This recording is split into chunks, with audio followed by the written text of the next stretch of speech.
Hello दोस्तों। पिछले video में मैंने बताया था कि हाउ टू चूज ऑप्शनल।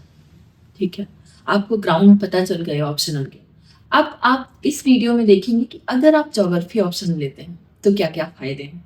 देखो, नुकसान तो किसी चीज के नहीं है, खैर। तो हम ज्योग्राफी ऑप्शनल के फायदे बताएंगे। पहली बात, ज्योग्राफी ऑप्शनल कौन ले?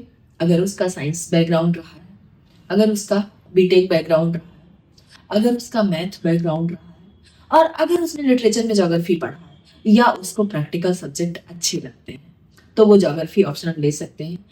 अगर बायोलॉजी वगैरह आपका ऑप्शनल रहा है, आप बायोलॉजी का बैकग्राउंड रहा है, तो भी ज्योग्राफी ले सकते हैं, क्योंकि ज्योग्राफी कहीं ना कहीं बहुत फ्रूटफुल साबित होगी आपके लिए। ज्योग्राफी पूरा प्रैक्टिकल सब्जेक्ट है। ज्योग्राफी में आप मैप के थ्रू, डायग्राम के थ्रू चीज़ों को समझाते हैं। ज्योग्राफी कहीं ना कहीं साइंटिफिक सब्जेक्ट है, तो ज्योग्राफी ऑप्शनल ले सकते हैं। हाँ, ज्योग्राफी ऑप्शनल जब लेते हैं आप, तो आपको जीएस में उसके क्या फायदे होते हैं, चलो उस पर विचार कर लेते हैं। जब हम ज्योग्राफी ऑप्शनल लेते हैं तो कहीं ना कहीं 2-3 सब्जेक्ट को हमें बहुत फायदे होते हैं। जैसे ज्योग्राफी ऑप्शनल लेने पर हमारा डिजास्टर मैनेजमेंट काफी अच्छा हो जाता है। इकोनॉमिक्स भी काफी अच्छी हो जाती है, बताऊंगी कैसे, टेंशन मत लो। हमारा फर्स्ट पेपर नो डाउट अच्छा हो जाता है, क्योंकि फर्स्ट पेपर में तो ज्योग्राफी पूछी ही जाती है। तो जब हम ज्योग्राफी ऑप्शनल लेते हैं तो ये सारी चीजें हमें कहीं ना कहीं बहुत सपोर्ट करते हैं। दूसरा, अगर ऐसे कोई ऐसा आ गया जो ज्योग्राफी से रिलेटेड है तो बल्ले बल्ले हो जाता है। तो ज्योग्राफी ऑप्शनल लेने में इकोनॉमिक्स में कैसे फायदा होता है, दिमाग में क्वेश्चन राइज हुआ ना। देखो, भारत की इकोनॉमी ज्यादा से ज्यादा प्राइमरी सेक्टर पर डिपेंड करती है। प्राइमरी सेक्टर यानी कृषि का सेक्टर।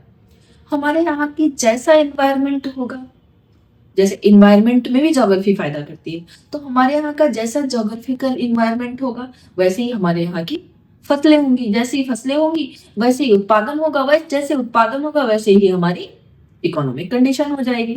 तो कहीं ना कहीं हम एक आइडिया लगा सकते हैं कि इस बार ऐसा बजट है, ऐसी चीजें हैं, इतना बीजों पे खर्च किया जा रहा है, इतना डिजास्टर मैनेजमेंट के रखा जा रहा है। तो ऐसे करके हम एक आइडिया लगा सकते हैं कि हमारा जियोग्राफिकल कैसा है। ठीक है। हाँ, अगर हम फर्स्ट पेपर की बात करते हैं तो फर्स्ट पेपर में तो साफ शब्दों में लिखा है वर्ल्ड एंड इंडियन ज्योग्राफी। तो फर्स्ट पेपर में ज्योग्राफी का लाभ मिलता ही मिलता है, साथ में इन्वायरमेंट का लाभ मिलता है। इन्वायरमेंट एंड इकोलॉजी एक सब्जेक्ट होता है जो प्री और मेंस दोनों में पूछा जाता है, इसमें हमें फायदा मिलता है। ठीक है। इसके अलावा आपका हमने बताया डिजास्टर मैनेजमेंट में आपको फायदा मिलता है। तो ज्योग्राफी के ये फायदे होते हैं, और ज्योग्राफी इसलिए बहुत इंपॉर्टेंट हो जाती है क्योंकि कहीं ना कहीं ज्योग्राफी थोड़ा सा डायग्राम वायग्राम जब हम आंसर्स में डालते हैं ना, थोड़ा मैप के थ्रू चीजों को समझाने की कोशिश करते हैं ना। जब 20 क्वेश्चन पूछा जाता है और हमने मैप बना दिया, हमने दिखा दिया कि भाई पवनें कैसे चलती, हमने दिखा दिया कौन सी तरंग, कौन सी करंट किससे काटती है, कौन सी ठंडी होती है धारा, कौन सी गर्म धारा होती है। तो ये सब चीजें थोड़ा सा अगर हम शो करा देते हैं मैप के माध्यम से तो थोड़ा अट्रैक्टिव लगने लगती हैं, थोड़ा समझने में आसान होने लगता है। ठीक है। तो इसलिए ज्योग्राफी ऑप्शनल अगर आप सोच रहे हैं तो बहुत बढ़िया ज्योग्राफी ऑप्शनल है। हाँ, हिंदी और अंग्रेजी दोनों माध्यम में मार्केट में भर भर के इसका उपलब्ध है मटेरियल। टीचर्स के नोट्स भी बहुत अच्छे उपलब्ध हैं मार्केट में। तो इसलिए बिल्कुल चिंता करने की जरूरत नहीं है। अगर ज्योग्राफी ऑप्शनल के बारे में सोच रहे हैं तो आप उसे कंटिन्यू कर सकते हैं।